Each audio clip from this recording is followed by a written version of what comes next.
Pemirsa, terima kasih Anda masih terus bersama dengan NTV Prime. Kami masih bersama dengan Profesor Budi Iman Santoso, Ketua Majelis Guru Besar Kedokteran Indonesia MGBKI, dan juga sudah tersambung saat ini Profesor Chandra Yoga Aditama, Direktur Pasca Sarjana Universitas Yarsi. Halo, selamat sore Prof. Chandra. Selamat sore Tasya. Iya, Prof. Chandra, pertama-tama saya minta tanggapan Anda dengan peristiwa kasus meninggalnya Dr. Mita yang kemudian menambah panjang kasus meninggalnya menjadi 4 orang dokter dalam 3 bulan. Ya, jadi yang pertama saya mau menggarisbawahi barusan Tasya sebutkan. Jadi dalam 3 bulan ini ada 4 orang dokter intensif yang meninggal. Jadi tentu kita harus berduka cita yang sangat mendalam karena kepergian 4 orang dokter ini bukan hanya kesedihan buat keluarga atau kerabat, tapi buat dunia kedokteran kesehatan Indonesia pada keseluruhannya. Itu poin pertama. Poin kedua, berkali-kali disebutkan bahwa kita sebenarnya kekurangan dokter saat ini, walaupun ada yang mendebat benar atau tidak benar. Tapi kalau benar kekurangan dokter sampai ada 4 orang dokter yang meninggal di awal karirnya, tentu sangat menyedihkan. Itu poin kedua. Poin ketiga yang juga lebih menyedihkan adalah 4 orang ini, atau paling tidak sebagian besar dari 4 orang ini, meninggal dalam hubungan dengan tempat bekerjanya. Jadi sekarang sebelum ada investigasi nanti saya dengar ada hubungan dengan beban kerja, yang lalu ya saya juga dihubungi beberapa media tentang campak. Jadi sangat menyedihkan bahwa tempat di mana kan dokter semua memperlakukan sebagai teman sejawat ya. Jadi walaupun saya dan Dr. Budi ini sudah 70 tahun, teman-teman itu masih muda, mereka adalah teman sejawat kami berdua. Jadi sampai mereka meninggal di tempat kerjanya ketika sedang bekerja itu betul-betul hal yang sangat menyedihkan. Jadi pertama, kalau ditanya komentar, itu dulu komentar kita bahwa ini sesuatu tragis yang tidak boleh diabaikan begitu saja karena ini 4 orang meninggal dan tiga poin yang saya sampaikan tadi. Baik. Itu soal kejadiannya. Nah, kemudian saya setuju saja kalau mau dilakukan investigasi untuk Dr. Mita atau dokter yang sebelumnya itu tentu baik-baik saja, tetapi karena ada 4 orang yang meninggal seperti ini, saya kira tidak bisa kita hanya menangani kasus per kasus. Penanganan kasus per kasus sangat penting, tahu di mana masalahnya, tapi harus ditangani secara menyeluruh dari awal sampai akhir. Kalau sudah sampai ada 4 orang meninggal ini, harus dilihat bagaimana prosesnya dari awal, proses mulai mendaftar, proses pemilihan wahana, proses masuk, pemilihan pendamping, pembimbing, bagaimana proses penilaian mereka di sana, kemudian sampai hasilnya selesai dan seterusnya. Empat proses itu harus dilihat secara keseluruhan dan dievaluasi secara menyeluruh, dan kemudian keluarlah perbaikan sistem sehingga betul-betul hal seperti ini jangan sampai terjadi lagi. Baik, Prof. Chandra, soal beban kerja, kita akan masuk mungkin ke satu persatu dari dugaan-dugaan yang saat ini timbul. Bagaimana seharusnya tanggung jawab legal dan tanggung jawab etis dari pembimbing masing-masing dokter internship ini? Saya tidak tahu detail tentang aturan-aturan mereka ya. Saya tidak tahu detailnya bagaimana. Tetapi jelas ada 3. Nomor 1, orang yang bekerja harus ada aturan jam kerjanya yang harus dipatuhi. Itu jelas. Ada yang bilang 8 jam sehari, 40 jam seminggu. Ada yang bilang shift 1, shift 2, shift 3, kemudian istirahat sehari. Itu beberapa cara. Aturan itu harus dicek ada apa tidak ada. Itu poin pertama. Poin kedua, kalau toh aturan itu sudah ada, bagaimana diterapkannya di lapangan? Masalahnya adalah, bukan masalahnya ya, kenyataannya adalah dokter internship ini kan mungkin tidak terlalu salah kalau kita sebutkan sebagai kelompok rentan.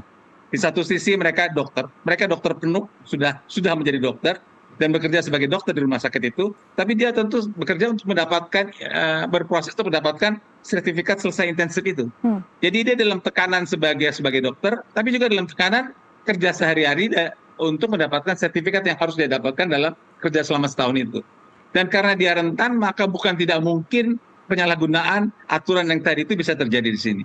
Jadi, pertama aturan itu harus ada dan tidak boleh disalahgunakan, apalagi pada kelompok rentan seperti teman-teman saya dan teman-teman Dr. Budi yang sekarang sedang dalam internship ini. Itulah yang mesti kita jaga, makanya saya mengharapkan ada evaluasi yang menyeluruh dari awal sampai akhir, sehingga jangan sampai ada hal seperti ini terjadi lagi. Prof. Chandra, saya ingin Anda lebih spesifik lagi ketika bicara soal rentan. Mengapa mereka rentan, Prof? Seperti saya sampaikan tadi, ada 2 hal yang dikerjakan oleh dokter internship ini. Nomor 1, dia dokter yang bekerja sebagai seorang dokter di rumah sakit atau di puskesmas. Nah, saya menulis di media, saya kira juga saya kirim ke Anda, baru 2 minggu yang lalu itu ada jurnal namanya Medscape yang menuliskan bahwa dokter pada umumnya itu beban kerjanya berlebihan, ada burnout, ada capek malam, sehingga kemungkinan dia menghadapi beban kerja yang berlebihan. Si dokter ini bukan intensif nih, dan ini cerita internasional. Itu dari kacamata itu sudah rentan. Tapi yang kedua, sisi yang lain, bukan anak-anak, maaf, dokter muda ini kan sedang menjalani intensif dan dia mengejar supaya kan dia hanya bekerja berdasarkan STR atau surat tanda registrasi sementara sebagai intensif. Nanti dia harus mendapatkan surat tanda registrasi yang biasa itu. Itu harus dia kejar. Jadi dia harus melakukan segala hal untuk mendapatkan itu.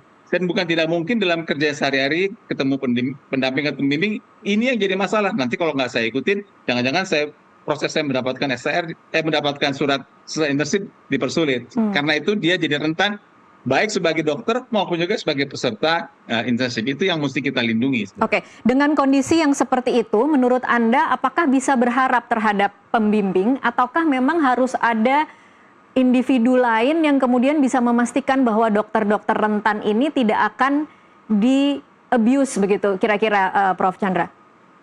Nah, itulah yang tadi saya bilang kita perlu evaluasi menyeluruh. Pembimbing itu apa tugasnya? Karena saya dengar ada istilah pendamping, ada istilah pembimbing, ada istilah direktur rumah sakit. Jadi ada berbagai faktor yang berhubungan di situ. Karena itu wafatnya 4 orang teman sejawat saya dan teman sejawat Prof. Budi ini menjadi momentum untuk kemudian dievaluasi secara menyeluruh ini. Kan nggak mungkin situasi baik-baik saja kalau sampai ada 4 orang meninggal begitu. Evaluasi menyeluruh itu untuk mencari di mana kemungkinan loophole-nya, dan loophole itu segera diperbaiki supaya ini bisa berjalan dengan baik. Oke, baik. Saya kembali lagi ke Prof. Budi sekarang. Prof. Budi, MGBKI selalu dengan tegas menolak narasi dokter internship itu adalah tenaga kerja murah. Menurut Anda, mengapa persepsi ini sangat sulit dihilangkan di lapangan? Ya, tadi sudah disampaikan oleh Prof. Chandra bahwa kenapa dokter internship itu termasuk yang rentan. Itu dulu yang saya kira perlu disampaikan. Kenapa begitu? Karena tadi disebutkan tenaga dokter internship itu disebut dokter muda, sebenarnya dia sudah dokter ya. Ini selalulah di negara kita ini statusnya dia kan ambigu nih. Mudah dibebani, sulit dilindungi, faktanya begitu. Kemudian relasi kuasanya tuh timpang. Sulit menolak kalau ada seniornya, atau barangkali dia juga sungkan untuk melapor. Ya, kemudian dia sangat tergantung pada penilaiannya. Takut dianggap bermasalah. Jadi di samping itu juga kekurangan SDM di wahananya. Jadi rentan dijadikan tenaga pengganti. Di samping tentu saja ini tanda petik ya, tadi disebutkan adalah tenaga honor yang murah begitu. Dan tadi Tasya sudah menyampaikan supervisinya lemah. Ya, saya kira menjadi supervisi atau supervisor untuk dia menjadi seorang pendidik itu harus melalui satu proses. Jadi tidak bisa semua dokter yang ada di rumah sakit ya ataupun di wahana itu bisa dia layak gitu untuk menjadi supervisor. Ya, kami saja di staf pengajar itu mempunyai jenjang bagaimana dia mulai hanya bisa membimbing, kemudian bisa menilai.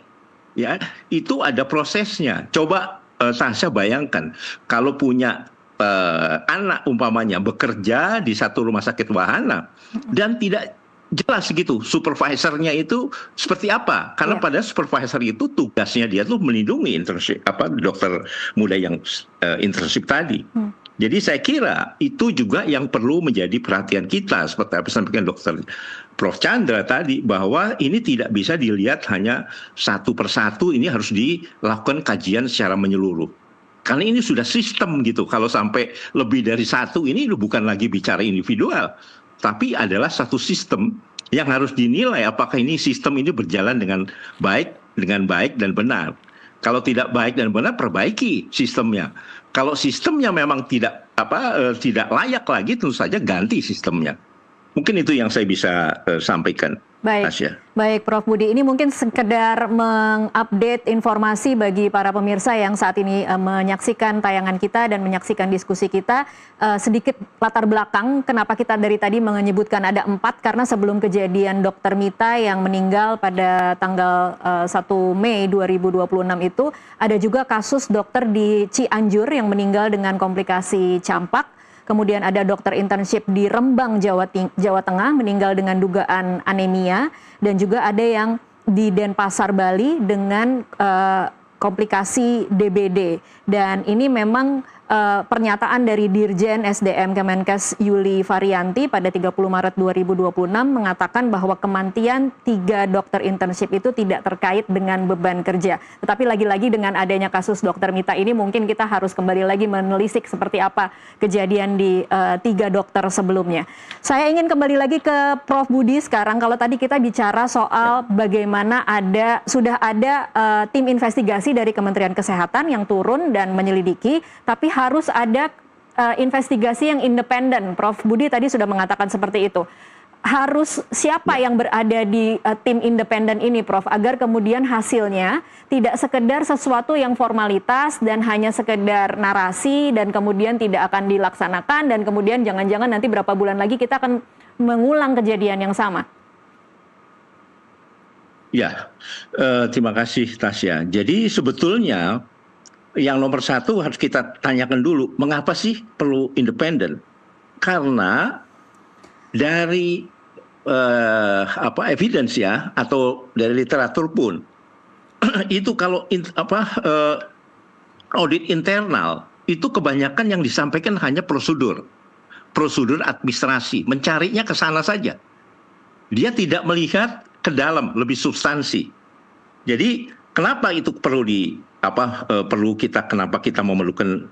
Nah, komposisinya tentu saja itu harus meliputi, tentu saja harus ada ahli pendidikan kedokteran. Di situ juga harus ada ahli manajemen rumah sakit, karena itu ada di rumah sakit ataupun di wahana yang ada. Kemudian juga ada ahli keselamatan pasien dan keselamatan kerja. Di situ juga harus masuk ahli etik dan hukum kesehatan. Di situ juga harus masuk juga kolegium, ya, profesi yang independen. Kemudian di situ juga harus ada masuk lagi perwakilan dari peserta internship atau residen muda. Kemudian di situ harus masuk lagi ada perwakilan keluarga dari korban. Di situ harus masuk lagi ada psikiater.